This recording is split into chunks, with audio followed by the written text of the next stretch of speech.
आज हम बात करेंगे कि आप कोई भी टोटका कर रहे हो, कोई भी उपाय कर रहे हो, तो सबसे पहले आप इस वीडियो को ज़रूर देखो ताकि आपको पता लग सके कि आप सही कर रहे हो, नहीं कर रहे, क्या करना चाहिए। तो मैं Alka Bakshi, tarot card reader, numerologist और आपकी हीलर।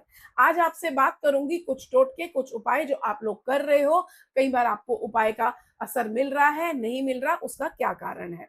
तो हम बात करेंगे उससे पहले मेरे चैनल को लाइक, सब्सक्राइब और कमेंट करिए ताकि इसी तरह हम मिलते रहें नई-नई चीज़ों के साथ में। तो आप अगर कोई भी टोटका, कोई भी उपाय कर रहे हो, तो कई लोग क्या करते हैं कि आपने एक उपाय देखा और उसके आज के दिन कर लिया आपने मनी के लिए, दूसरे दिन आपने कर लिया लव के लिए, तीसरे दिन हेल्थ के लिए, चौथे दिन किसी और चीज़ के लिए। तो रोज़ नई-नई चीज़ें करते जा रहे हो, तो रुकिए।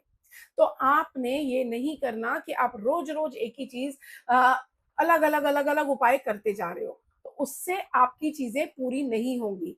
तो आपको ये समझना है कि कोई भी चीज़ को पूरा करने के लिए हमें उसको टाइम देना पड़ता है। तो अगर आप एक कोई भी उपाय कर रहे हो, तो उस रेमेडी को, उस उपाय को करने के लिए आप पूरे फेथ के साथ रेडी होइए। सबसे पहला पूरे फेथ के साथ।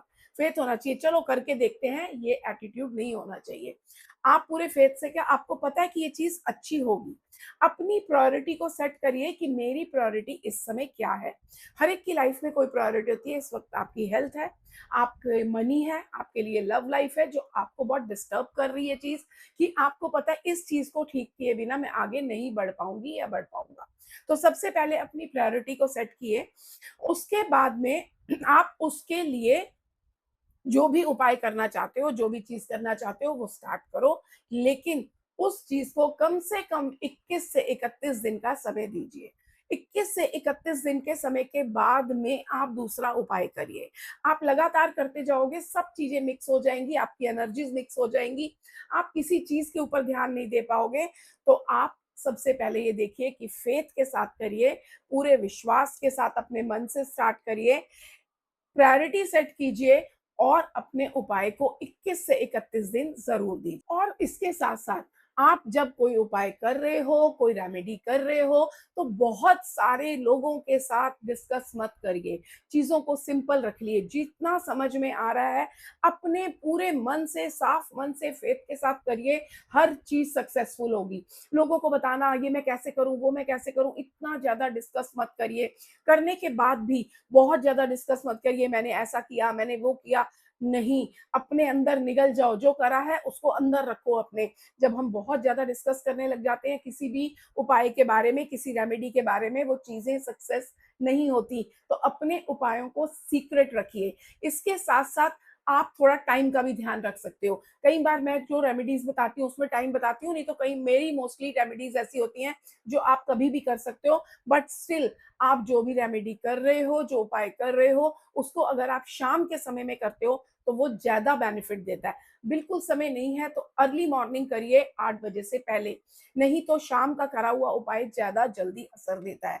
तो आप ये चीज़ों का छोटी-छोटी चीज़ों का ध्यान रखिए और बस करते जाइए सिंपली चीज़ें सक्सेसफुल आपके लिए सक्सेस ज़रूर मिलेगी आपको। इसी तरह से अगर आप मनी के लिए कुछ कर रहे हो, मनी के लिए कोई रेमेडी कर रहे हो, तो आपको वो थर्सडे या फ्राइडे या थर्सडे फ्राइडे में से कोई भी दिन आप चुनो। मनी के लिए ऑलवेज आप थर्सडे फ्राइडे का दिन चुनो और उस दिन पे वो रेमेडी, वो उपाय करो। इसी तरह से अगर आप नजर के लिए कर रहे हो, प्रोटेक्शन के लिए कर रहे हो, तो आप सैटरडे का दिन चुनो। सैटरडे के दिन आप ये करो, आपको बहुत फर्क पड़ेगा। इसके साथ साथ अगर आप लव के लिए कर रहे हो, लव के लिए अगर कोई रेमेडी की है, तो वो भी आप फ्राइडे के दिन कर सकते हो, उससे आपको असर पड़ेगा। आप अगर किसी कोर्ट केसेस के लिए समझो कर रहे हो, ज़मीन जायदाद के लिए, कोर्ट केसेस के लिए कर रहे हो, तो आपको ट्यूसडे का दिन चुनना चाहिए। ट्यूसडे के दिन अगर आप उससे रिलेटेड उपाय कर रहे हो, कोई स्विच वर्ड स्टार्ट कर रहे हो, कोई नंबर स्टार्ट कर रहे हो चैंटिंग कर, बाकी कोई भी दिन कर सकते हो बट स्टार्ट उस दिन से करो चैंटिंग, तो आपको फ़ायदा मिलेगा। अब हम बात करेंगे कि जब आप ये उपाय कर रहे हो, तो आपको क्या करना चाहिए? कुछ छोटे-छोटे रूल। तो वो रूल है सबसे पहला कि आप पूरे श्रद्धा के साथ, पूरे फेथ के साथ कर रहे हो। इसके साथ-साथ आपने हमेशा राइट हैंड का यूज़ करना है।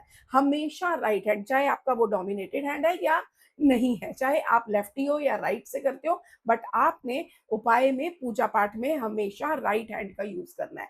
उससे आपके लिए चीजें ज्यादा बेटर होंगी। उपाय में हम राइट हैंड का यूज करें तो अच्छा है। जैसे अगर आप गणपति विसर्जन कर रहे हो, कोई माता का कुछ कर रहे हो, कहीं पर आप नदी में कोई चीज छोड़ने जा रहे हो, या जैसे आप कोई पेपर है, कोई चीज है, आप किसी पौधे में दबा रहे हो, पानी दे रहे हो, तो राइट हैंड का ही यूज करना है आपने, वो आप करिए। अब अगर आप कोई भी उपाय कर रहे हो तो अपना मुंह जो है, अपना फेस ईस्ट की तरफ रखिए, ठीक है। इसके साथ साथ अगर आप कोर्ट केसेस के लिए कर रहे हो, लड़ाई झगड़े चल रहे हैं उसके लिए कर रहे हो, घर की शांति के लिए कर रहे हो, तो आपको अपना फेस वेस्ट में रखना है।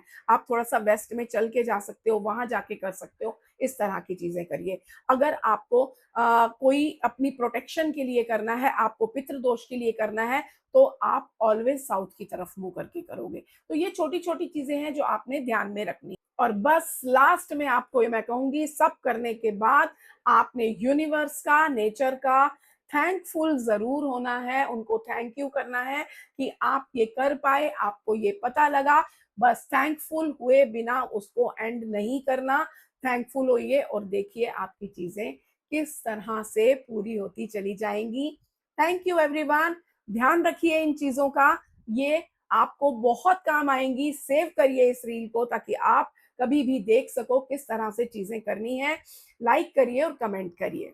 God bless you.